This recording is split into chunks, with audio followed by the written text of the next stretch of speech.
ಹಲಸಿನ ಹಣ್ಣಿನ ಪಾಯಸ ಮಾಡುವ. ನಮ್ಮ ಮನೆಯಲ್ಲಿ ನಾವು ಯಾವ ರೀತಿ ಮಾಡ್ತಂದೇಳಿ ಹಲಸಿನ ಹಣ್ಣಿನ ಪಾಯಸ ಇವತ್ತಿನ ವಿಡಿಯೋದಾಗ ನಿಮ್ಗೆ ತೋರಿಸ್ತೆ. ಒಂದು ಅರ್ಧ ಹಲಸಿನ ಹಣ್ಣು ಬಿಡಿಸಿ ಇಟ್ಕೊಂಡಿದೆ. ಇದನಿಗೆ ಚಿಕ್ಕ ಚಿಕ್ಕ ಪೀಸ್ ಮಾಡಿ ಕಟ್ ಮಾಡ್ಕೊಳಕ. ಹಾಗೆ ಒಂದು ಕಾಯಿ ಇಟ್ಕೊಂಡಿದೆ, ಇಡೀ ಒಂದು ಕಾಯಿ. ಅದನ್ನು ಹಾಲು ತಗೊಂಬ. ಹಲಸಿನ ಹಣ್ಣಿನ ಪಾಯಸ ಮಾಡೋಕ್ಕೆ ನೀರು ಕುದಕ್ಕೆ ಇಟ್ಕೊಂಡಿದೆ. 1/4 kg ಹೆಸರುಬೇಳೆ ಹಾಕಿ ಬೇಯಿಸ್ಕೊಂಬ. ಇದಕ್ಕೆ ಮಿಕ್ಸ್ ಹಲಸಿನ ಹಣ್ಣಿನ ಪಾಯಸಕ್ಕೆ ಇದು ಚೆಂದ ಬೇಯ್ದು 1/4 kg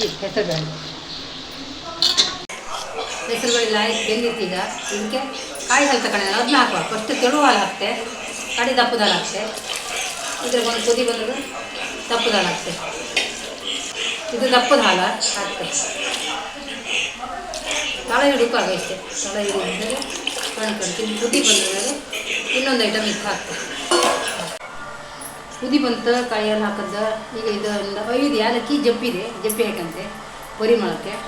ಈಗ ಬೆಲ್ಲ ಹಾಕಂತೆ. 1 kg ಬೆಲ್ಲ ತಗೊಂಡಿದೆ. ಸಿಹಿಗೆ ಎಷ್ಟು ಬೇಕಷ್ಟು ಹಾಕಮ್ಮ.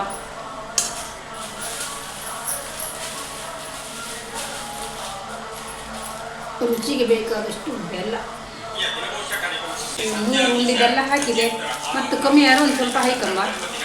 ಇಷ್ಟೇ ಸಿಹಿ ಅದು ಸಾಕಿಷ್ಟು ಕಣ್ಕಮ್ಮ. ಇದು ತಳ ಹಿಡುಕಾಗ, ಇನ್ನು ಕೈ ಬಿಡುಕಾಗ ಪಾಯಸ ತಿರ್ಸಕ್ಕೆ ಈ ಪಾಯಸ ಕುದಿಸಿತ್ತೆ. ಈಗ ಸ್ವಲ್ಪ ಅಕ್ಕಿ ಕಡದನ್ನು ಹಾಕ್ತೆ. ಒಂದು 2 ಚಮಚ ಫಸ್ಟ್. ದಪ್ಪ ಕೊಡುತ್ತೆ ಹಾಗೂ ರುಚಿ ಕೊಡ್ತಿದೆ. 3 ಚಮಚ ಹಾಕಿದೆ, ಸಾಕಿಷ್ಟು. ಈಗ ಹಲಸಿನ ಹಣ್ಣಿನ ಪುಡಿ ಹಾಕ್ತೆ. ಲಾಸ್ಟಿಗೆ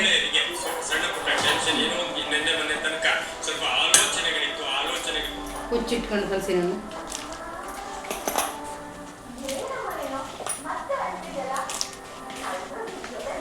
ಸರಿ ಕುದಿಲಿ.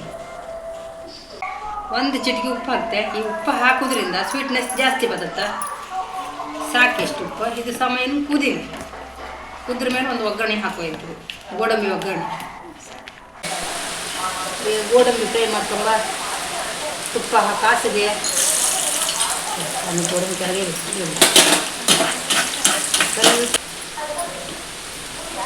ಈಚೆ ಒಂಚು ಕೊಟ್ಟು ಪಾಯಸ ಕುದೀತಿತ್ತು. ಪಾಯಸ ರೆಡಿ ಆಯ್ತು. ಈಗ ಗೋಡಂಬಿ ಒಂದು ಫ್ರೈ ಮಾಡಿ ಹಾಕಾಯ್ತು. ಈಗ ಸ್ಟವ್ ಆಫ್ ಮಾಡ್ತೆ. ಪಾಯಸ ಹಾಕಾಯ್ತು. ಇದು ಗೋಡಂಬಿ ಇಷ್ಟೇ ಪಾಯಸ ಅಂದರೆ ಸಿಂಪಲ್ ಪಾಯಸ. ಸಲ ಯಾರು ಬೇಕಾದ್ರೂ ಈ ಥರ ಪಾಯಸ ಮಾಡ್ತಾ ತಿನ್ಲಕ್ಕ. ಈಗ ಹಾಕಿ ತೋರಿಸ್ತೆ ಕಣೆ. ಹಲಸಿನ ಹಣ್ಣಿನ ಪಾಯಸದಾಗ ಹಲಸಿನ ಹಣ್ಣಿಲ್ಲ ಅಂದ್ರೆ ಹಲಸಿನ ಹಣ್ಣಿನ ಪಾಯಸ ಹೆಂಗೆ ಆಗ್ತವೆ ಹಿಂಗೆ ಹಲಸಿನ ಹಣ್ಣಲ್ಲ ಪಾಯಸದಲ್ಲಿ.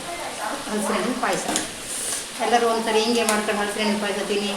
ಸೂಪರಾಗಿರುತ್ತೆ. ಲೈಕ್ ಮಾಡಿ, ಶೇರ್ ಮಾಡಿ, ಕಮೆಂಟ್ ಮಾಡಿ. Like, share, subscribe. Thank you for watching.